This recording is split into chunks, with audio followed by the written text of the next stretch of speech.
Cinta bagi kakiku, terang bagi jalanku. Waktu ku bimbang dan hilang jalan.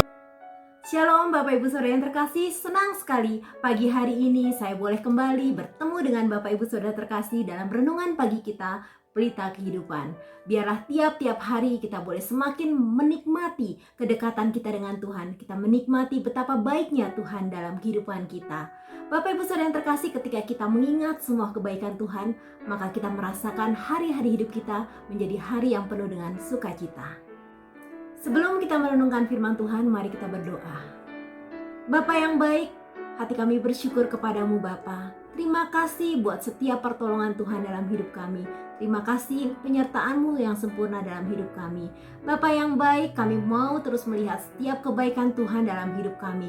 Kami tidak mau mata kami diburamkan oleh karena persoalan tantangan hidup yang sedang kami hadapi. Terima kasih Tuhan, pagi hari ini Tuhan, kami rindu datang kepadamu Bapa. Kami rindu Tuhan mendengar suara-Mu. Kami rindu Tuhan, Engkau boleh menyampaikan pesan secara khusus kepada kami pribadi lepas pribadi. Bapa, kami tidak mau berjalan dalam kegelapan, kami mau terus berjalan di dalam terang firman-Mu yang membuat kami boleh melihat segala sesuatu di depan kami adalah hal-hal yang indah dan penuh dengan pengharapan. Terima kasih, urapi hamba-Mu, berkati Bapak Ibu Saudara dimanapun berada, berikan kami hati yang selalu rindu, haus dan lapar akan Engkau. Terima kasih Tuhan, kami mau sambut firman Tuhan dengan ucapan syukur. Haleluya, amin. Bapak Ibu Saudara yang terkasih, tema kita pagi ini mekar di masa sukar. Mungkin banyak di antara kita mengatakan tema ini sangat unik, namun tidak masuk akal, tidak bisa diterima logika, sesuatu yang mustahil dapat terjadi dalam kehidupan kita. Hampir sebagian besar orang mengatakan masa sukar, apapun sukar. Pandangan mata pudar, impian buyar, kerjaan bubar, ekonomi modar, hutang mengejar minta dibayar, hidup terdampar, serasa berada di semak belukar, masa depan samar, harapan buyar, hanya bisa terkapar. Bapak Ibu Saudara yang terkasih, saya tetap tidak akan mengubah tema kita pagi ini. Tema kita tetap mekar di masa sukar. Mengapa? Bapak Ibu Saudara, yang pertama, karena bagi Tuhan tidak ada yang mustahil. Yang kedua, kebaikan Tuhan mampu mengatasi setiap kesulitan dalam hidup kita. Yang ketiga, masih ada mujizat di tengah masa sukar bagi orang-orang percaya. 4. Masa sukar yang akan kita lewati menjadi jejak indah perjalanan iman kita bersama Tuhan. Bapak Ibu Saudara yang terkasih, mari kita merenungkan firman Tuhan dari Habakuk 3 ayat 17-19. Sekalipun pohon ara tidak berbunga, pohon anggur tidak berbuah, hasil pohon zaitun mengecewakan, sekalipun ladang-ladang tidak menghasilkan bahan makanan, kambing domba terhalau dari kurungan, dan tidak ada lembu sapi dalam kandang. Namun aku akan bersorak-sorak di dalam Tuhan, beria-ria di dalam Allah yang menyelamatkan aku. Allah Tuhanku itu kekuatanku, Ia membuat kakiku seperti kaki rusa, Ia membiarkan aku berjejak di bukit-bukitku. Bapak Ibu Saudara yang terkasih, sekilas kita mau mengenal seorang nabi yang bernama Habakuk. Arti namanya dalam bahasa Ibrani adalah Syabak, yang artinya memeluk. Nama ini cocok dengan sikapnya yang memiliki kedekatan yang sangat erat dengan Tuhan. Ia tetap memeluk Allah dengan pendiriannya yang teguh, apapun yang dihadapinya. Habakuk hidup dan melayani pada masa-masa yang sulit, karena di satu sisi dia harus menghadapi penyerangan bangsa Babel, musuh yang senantiasa menindas, dan di sisi lain dia melayani pada masa pemerintahan Yoyakim yang terkenal jahat di mata Tuhan. Belum lagi ia harus menghadapi keadaan rohani bangsanya yang makin bobrok dengan segala kemaksiatan yang dilakukan di hadapan Allah. Sungguh-sungguh pergumulan yang sangat sulit bagi seorang nabi. Bukan hal yang mudah baginya untuk mempertahankan imannya dan tetap setia untuk melayani di tengah berbagai himpitan yang terjadi. Kalau kita amati kitab yang ditulis oleh Habakuk ini, kita melihat Habakuk sebagai sosok peratap dan pemuji. Pada pasal pertama, Habakuk curhat sama Tuhan. Dia adalah pribadi yang to the point, sedang berterus terang. Di sini terlihat jelas dia sedang galau. Dia tidak tahan melihat kejahatan merajalela yang sedang terjadi. Dia menumpahkan seluruh isi hatinya di hadapan Tuhan dan menyampaikan apa yang dia pikirkan, apa yang dia lihat di depan matanya, dan apa yang dia rasakan. Habakuk merasa sepertinya Tuhan membiarkan keadaan ini. Habakuk 1 ayat 2. Berapa lama lagi Tuhan, aku berteriak tetapi tidak kau dengar. Aku berseru kepadamu penindasan tetapi tidak kau tolong. Bapak Ibu Saudara yang terkasih, mari kita amati pasal selanjutnya, yaitu pasal 2. Kita melihat dampak kedekatan Habakuk dengan Tuhan menjadikan ia sosok pribadi yang tegar, tidak berlarut-larut dalam kesedihan dan kegalauan hatinya. Habakuk dibentuk Tuhan menjadi seorang pribadi yang optimis. Dia tidak memilih bersikap pesimis walaupun dia melihat situasi dan keadaan belum mengalami perubahan. Semuanya masih terlihat buruk, keadaan serba sulit, penuh tekanan dan ancaman dari seluruh penjuru hidupnya. Tetapi justru dalam keadaan seperti ini ia berkata dalam Habakuk 2 ayat 1, aku mau berdiri di tempat pengintaianku dan berdiri tegak di menara. Aku mau meninjau dan menantikan apa yang akan difirmankannya kepadaku dan apa yang akan dijawabnya atas pengaduanku. Habakuk optimis untuk menanti jawaban doa yang sudah disampaikannya kepada Tuhan. Ia optimis akan pengharapannya kepada Tuhan. Apa rahasianya Habakuk tetap mekar di masa sukar? Ia memiliki keyakinan yang teguh untuk tetap mempercayai Tuhan dalam segala situasi apapun yang terjadi dalam hidupnya. Ia berkata dalam Habakuk 2 ayat 4, tetapi orang yang benar itu akan hidup oleh percayanya.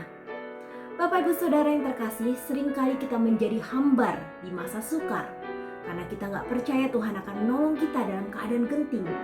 Namun pagi ini kita mau belajar dari Habakuk untuk tetap mempercayai Tuhan dalam situasi apapun. Saya teringat kesaksian seorang ibu. Kesaksian beliau sangat memberkati, meneguhkan dan menguatkan saya agar tetap percaya bahwa Tuhan sanggup memakai apapun keadaan untuk mendatangkan kebaikan dalam kehidupan kita. Di tahun 1995 pemerintah melakukan likuidasi beberapa bank. Salah satunya adalah bank tempat di mana suami ibu ini bekerja.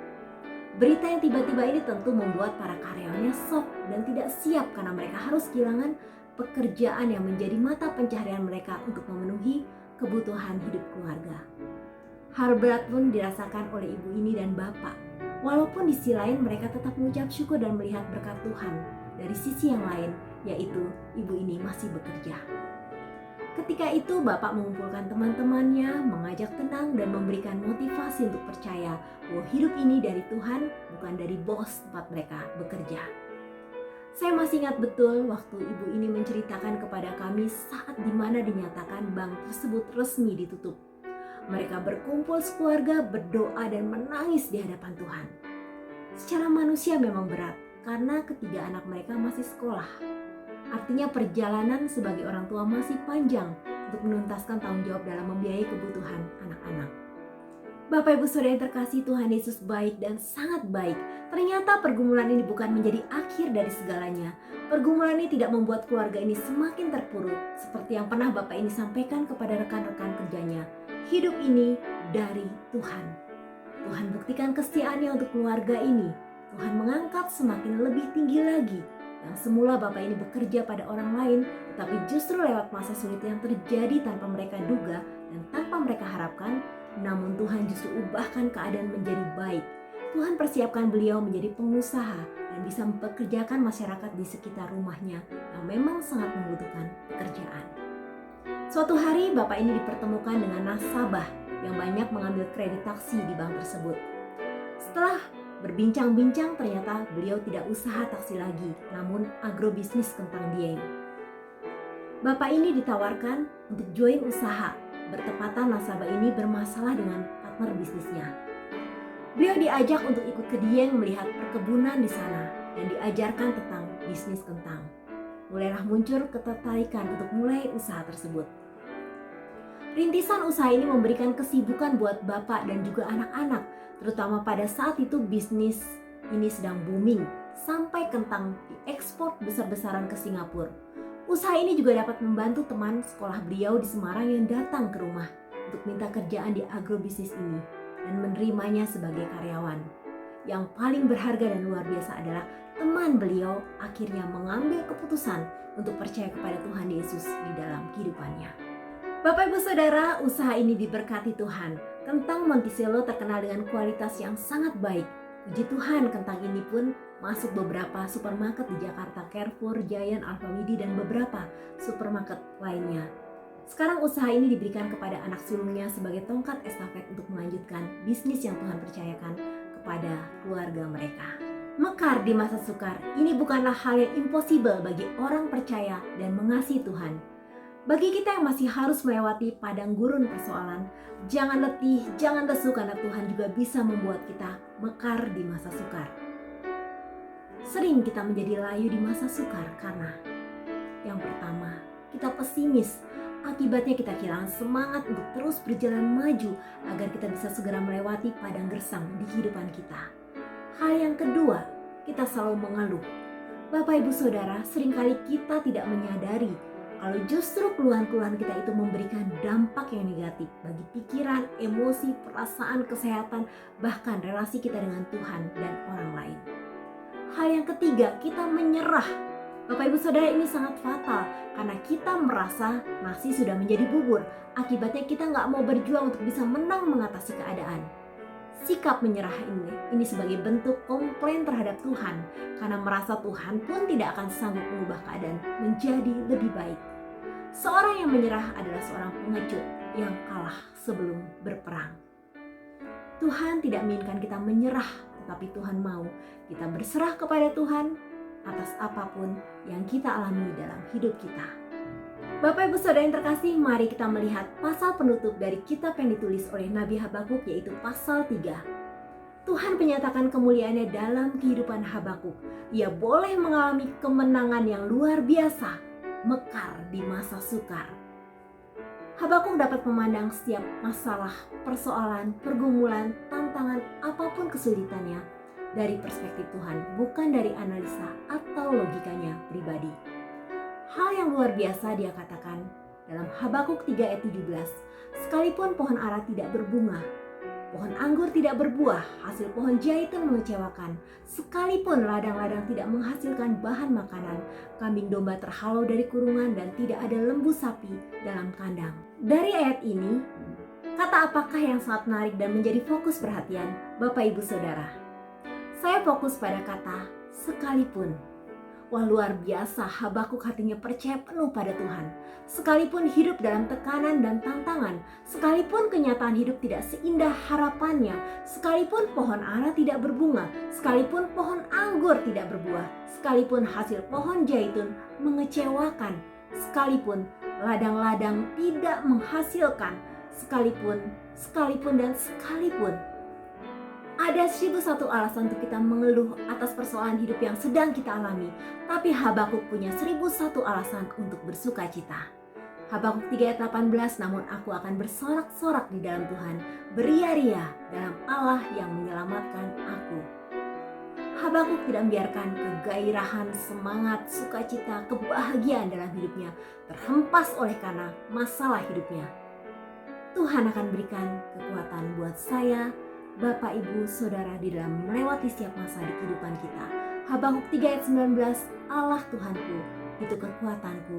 Ia membuat kakiku seperti kaki rusa. Ia membiarkan aku berjejak di bukit-bukitku. Tuhan Yesus memberkati kita semua. Tuhan akan membuat kita mekar di masa sukar. Bapak Ibu Saudara, mari kita bersatu di dalam doa. Bapa yang baik, terima kasih Bapa. Engkaulah kekuatan dalam hidup kami. Engkau alasan kami hidup. Engkau alasan kami tetap menikmati hari-hari kehidupan kami. Engkau alasan yang membuat kami kuat untuk tetap melangkah. Terima kasih Tuhan untuk janji-Mu yang luar biasa dalam kehidupan kami. Sesuatu hal yang tidak dapat terselami oleh pikiran kami, Engkau sanggup sediakan bagi kami. Engkau menyediakan sesuatu hal yang indah dan luar biasa dalam hidup kami. Bahkan kami bisa mekar di masa sukar. Bapa yang baik, tolong bagi setiap kami yang sedang letih lesu, kami tidak lagi punya pengharapan, kami begitu pesimis, kami menyerah. Tuhan, bangkitkan kami untuk tetap kami melihat setiap kebaikan Tuhan di dalam kehidupan kami. Bapa, Engkau baik di dalam setiap jalan kami. Engkau punya rencana yang terindah di dalam setiap hal yang Tuhan izinkan terjadi dalam kehidupan kami. Bapa, ajar kami terus berharap kepadamu. Ajar kami terus memandang kepada kasih-Mu. Bapa, biarlah kiranya Engkau menopang setiap jiwa yang sedang letih lesu. Bapa, pada pagi hari ini hamba juga berdoa untuk saudara-saudara yang sedang mengalami sakit, kelemahan secara fisik. Kami berdoa di dalam nama Tuhan Yesus untuk Ibu Sarah. Tuhan menjamah, Tuhan memberikan kesembuhan dalam proses kemoterapi yang sedang dijalaninya. Tuhan, kasih-Mu melingkupi Ibu Sarah. Tuhan terus menopang Ibu Sarah dengan kekuatan iman sehingga hatinya terus kuat dan tetap bersuka cita. Bapa yang baik, segala hal yang tidak dapat terselami oleh pikiran kami secara manusia, namun Tuhan lakukan yang luar biasa dalam Ibu Sarah. Dan hamba berdoa Ibu Sarah mengalami kesembuhan di dalam Tuhan. Bapa yang baik, pagi ini teringat juga akan Bapak Heri Kurniawan yang sedang juga mengalami sakit. Pada saat ini sedang berobat di Singapura. Kami berdoa untuk tim dokter di sana dapat melakukan tindakan yang terbaik, langkah-langkah yang tepat. Tuhan, kami berdoa di dalam nama Tuhan Yesus.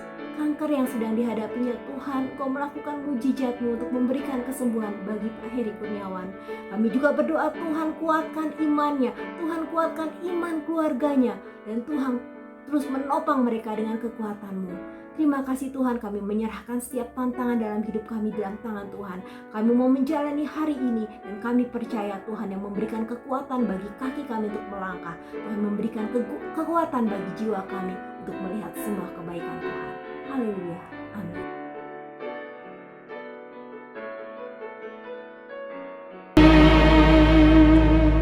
Semusim berlalu, namun Kau selalu peliharaku. Kasih dan setiamu tak pernah layu di hidupku. Lebih luas dari samudra, kebaikan-Mu Bapa takkan habis di hidupku. Lebih tinggi dari cakrawala, tak terbatas kasih-Mu. Sungguh ku bersyukur.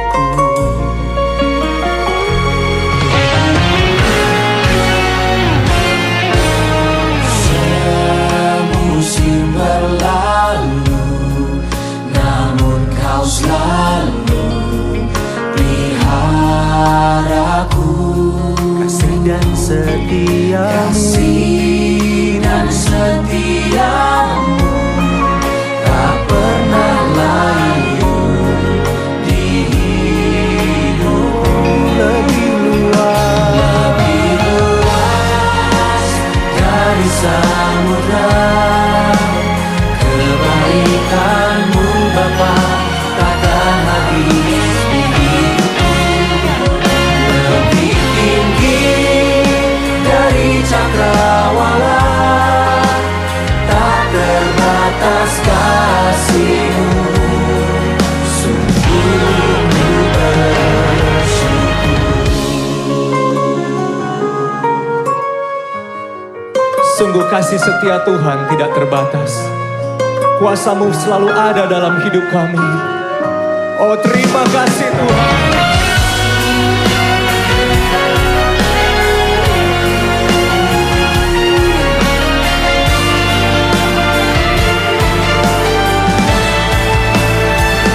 Lebih luas dari samudra, kebaikan-Mu Bapa takkan habis di hidupku.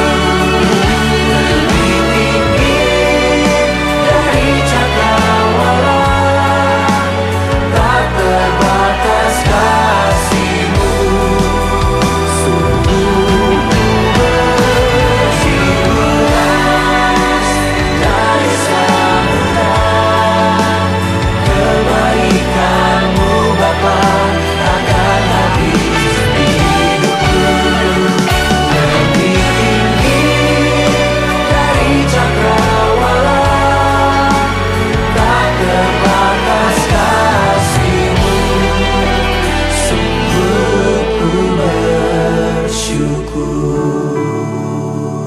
terbatas kasih-Mu.